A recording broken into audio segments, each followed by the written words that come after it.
On the early 1940s, Mrs. Mark Bullis of Washington, D.C., adopted a squirrel with open eyes when his mother passed away and left him in a tree in her backyard. A sequence of images recalls the modest, rodent-like exploits and endearing intelligence of Tommy Tucker, an orphan in 1940s America and a famous squirrel.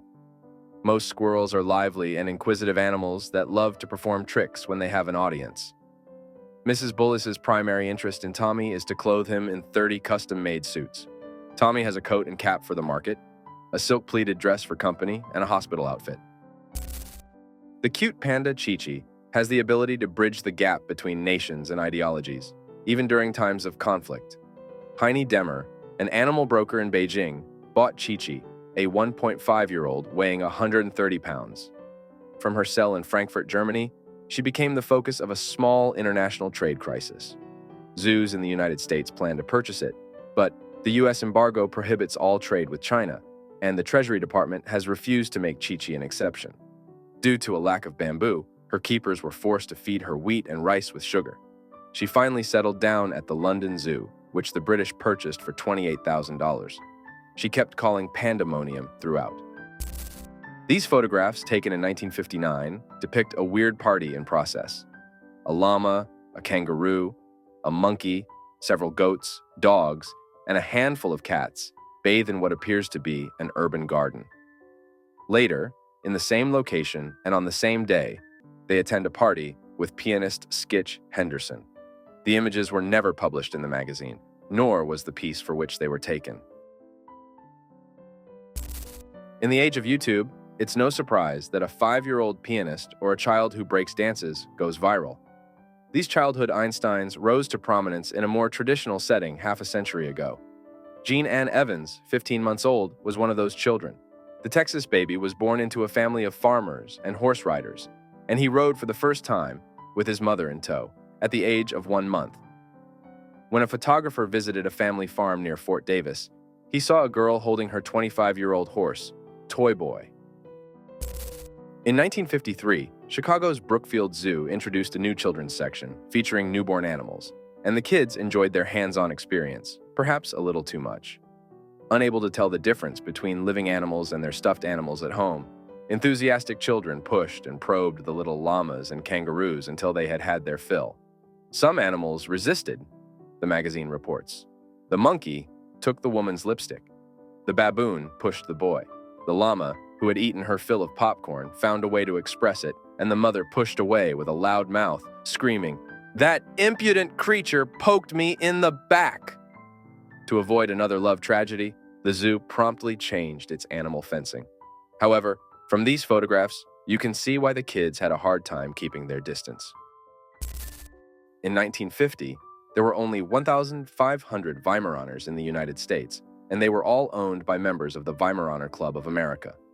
The club strictly supervised breeding to ensure that each generation kept the breed's best features, which included a particularly amiable and devoted nature and a proven track record as a hunting companion.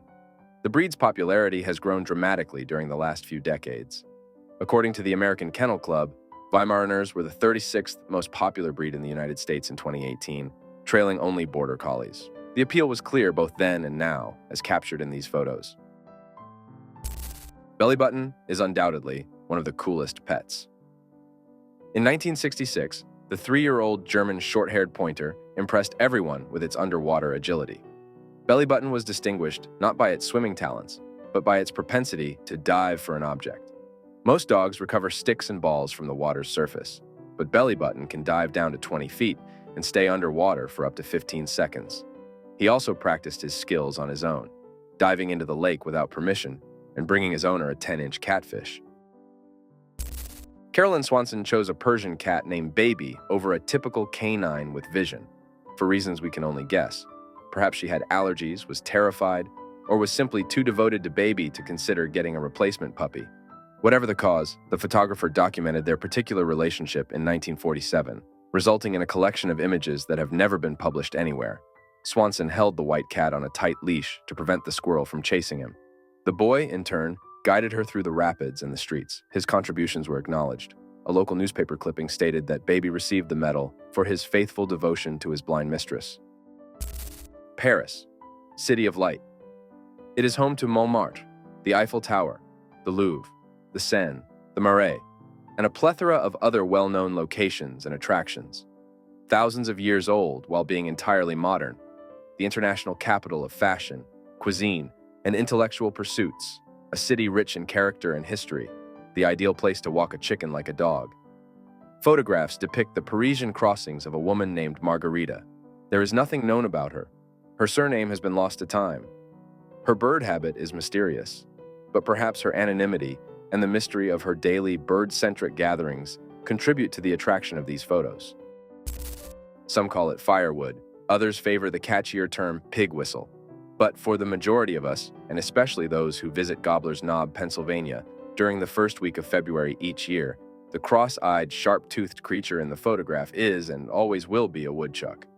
With Groundhog Day approaching, when the most famous groundhog of all, Punxsutawney Phil, emerges from his hole and either sees or does not see his shadow, we thought we'd take a moment to laud the often maligned and misunderstood groundhog.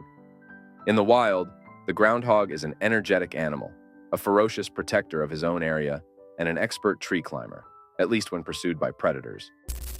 On January 31st, 1961, in South Florida, a 5-year-old chimp nicknamed Ham by his caretakers ate a breakfast of baby cereal, condensed milk, vitamins, and half an egg. Then the modest 37-pound monkey went out and made aeronautic history. Aboard a NASA space capsule, traveling thousands of kilometers per hour, nearly 160 miles above the Earth, he became the first chimp in space. The success of Ham's trip fueled the already frenetic competition between the United States and the Soviet Union for scientific and space supremacy, briefly elevating Ham to the status of a star. Many people consider this 1949 snapshot to be one of such photographs. On the surface, it appears easy enough. A hunting dog, wet from wading into the water to collect a duck blown out of the air by its master, sits with a dead or possibly seriously injured, but undoubtedly doomed bird in its mouth. But wait a second. This duck does not appear hurt. That's why this shot is hilarious rather than tragic. One day in 1947, the Olsen family of Yakima, Washington, brought home a duckling named Donald, of course. Donald quickly became friends with the family dog, and he emulated everything the dog did, including chasing youngsters and other dogs out of the yard. Donald became quite the nuisance in the area, so the Olsens gave him to a farmer a dozen miles away. There, he befriended a Chesapeake Bay retriever named Trigger. Now, whenever the rancher threw Donald into the pond so he could be with the other ducks, in other words, his own good Trigger would immediately swoop in and get him.